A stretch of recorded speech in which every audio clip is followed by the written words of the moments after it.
دابا عطيتكم العبار بالضبط ديال الماء وديال كلشي باش يطمئن قلبكم، وغنزيدكم حاجه اخرى تخليكم تطمئنوا اكثر بان البغرير اللي درتوه هذا غادي ينجح لكم. وهو ملي غنكون كنطحن غنعطيكم اشاره تعرفوا بها بان البغرير ديالكم اكتفى من الماء، وهو هذاك. السلام عليكم ورحمة الله تعالى وبركاته. بسم الله والصلاة والسلام على رسول الله. أهلا بالجميع، يوم جديد وفيديو جديد. اليوم إن شاء الله وصفة اليوم غتكون البغرير بالفينو جديد، فينو برو.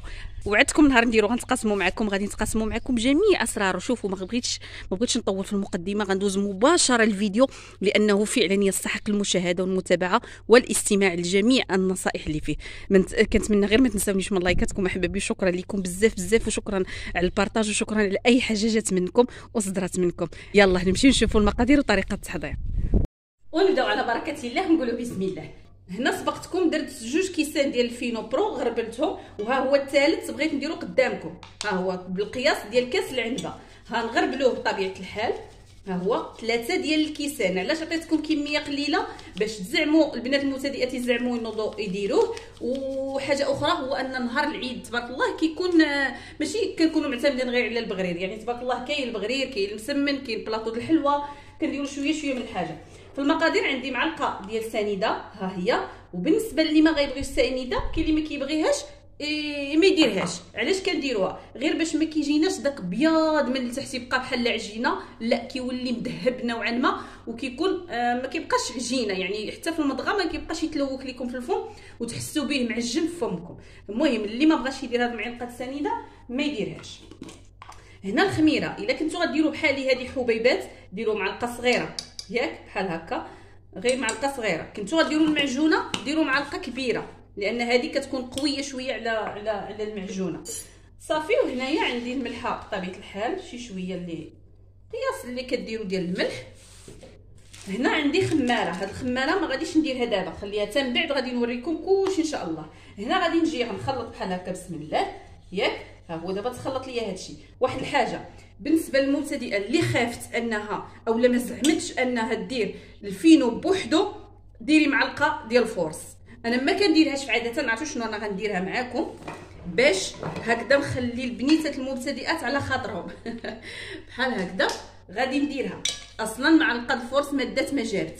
علاش انا قلت لكم ما كنديرهاش، ولكن علاش بغيت نديرها؟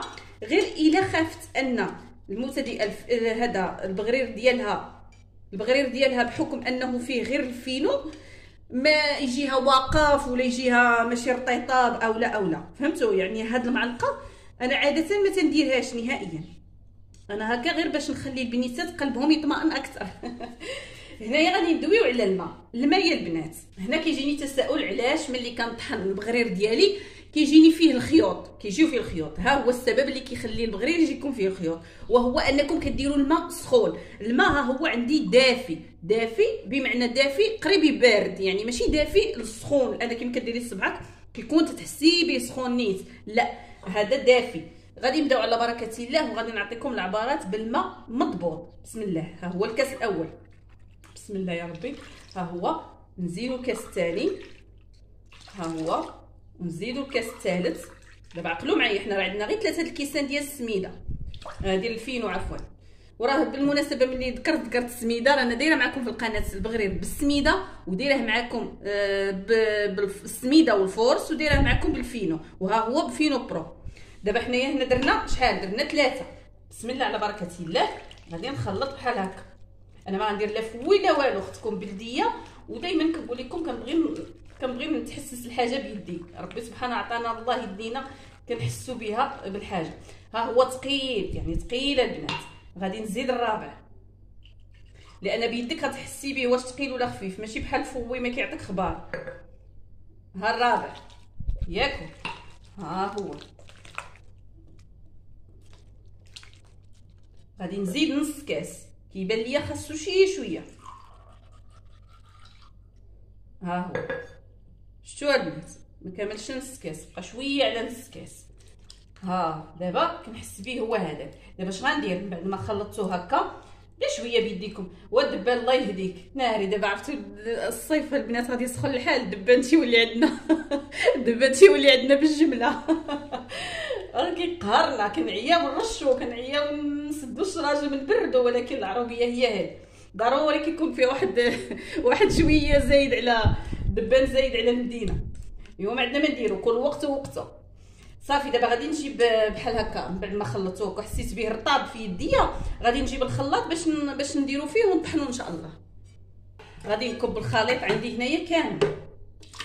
دابا عطيتكم العبار بالضبط ديال الماء وديال كلشي باش يطمئن قلبكم، وغنزيدكم حاجه اخرى تخليكم تطمئنوا اكثر بان البغرير اللي درتوه هذا غادي ينجح لكم.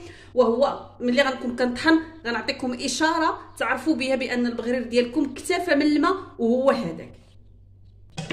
غادي نطحن على بركه الله، ولكن غادي نقطع الصوت باش ما يديرونجيكمش البنات. بسم الله. اجي البنات مازال مركزين معايا، عاقلين شحال درنا ديال الماء؟ درنا 4 الكيسان ونص في 3 الكيسان ديال السميده. هنا ملي بديت كنطحن حسيت به انه ثقيل، غادي نزيد هذاك نص كاس الباقي باش المجموع يولي عندنا شحال؟ 5 ديال الكيسان. ها هو ونطحن. هنا دابا غنوريكم واحد الحاجه البنات، هانتوما غير خليكم معايا، كلشي ساهل وكلشي غنوضحوا لكم. غنوريكم واحد الحاجه وانا كنطحن، وفي نفس الوقت غنقول لكم الا تلفتوا في القياس ديال الماء او ما بقيتوش عاقلين شحال درتوا، او في الاول ما عرفتوش ما قبضتوش العبار، خليكم من القياس الكيسان ديال الماء. الاشاره غادي نوريها لكم هنايا بهنايا، غادي في الطحين يعني في اثناء ملي تكون كتطحن غادي تعرفوا القياس ديال البغرير. ساهل ماهل، ديروه بعينيكم مغمضين. نتوما عارفين ملي كنكونوا كنطحنوا كيتشكل عندنا واحد الحفره هنايا، سواء في عصير سواء في بغرير، المهم اي حاجه. هنايا في البغرير ملي كنكونوا كنطحنوا هكا كنعرفوا القياس ديال الماء من هنا. هانتوما لاحظوا بان باش تعرفوا ان الخليط ديالكم باقي ثقيل محتاج الماء، ما غيتشكلش لكم الثقب في الاول، وحتى ولو تشكل غادي يكون القطر ديالو صغيور بحال هكا. حنا وقتاش بغيناه انه نعرفوا البغرير صافي هو هذاك واكتفى من الماء؟ ملي القطر ديال هاد الثقب وحنا كنطحنوا كيوسع، كيولي واسع صافي، ماشي ثاني كثير، كيولي واسع على اللي كان في الاول، غادي تعرفوا بانه صافي. هانتوما دابا انا غنطحن وغنوريكم.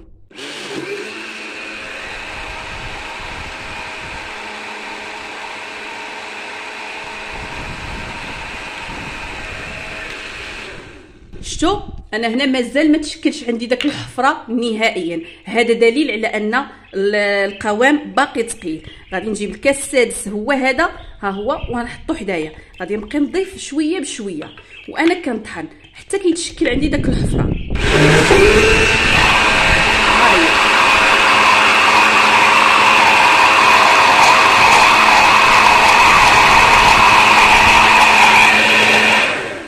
انا كنقطع باش ملي نهضر تسمعوا يا البنات. شو هذا دابا تشكلات عندي في الاول ما كانش، حيت كان القوام ثقيل تما كان ناقص من الماء. الا كان عندكم هذيك الحفره باقا صغيره غنزيدوا شي شويه ديال الماء بحال هكا، تبقاو تزيدوا غير جغمه وغادي نرجع نطحن. القطر ديال هاد الثقب اللي شفتوا دابا غادي يزيد يكون اوسع بكثير، صافي تما كتاكدوا بانه بارك عليه من الماء.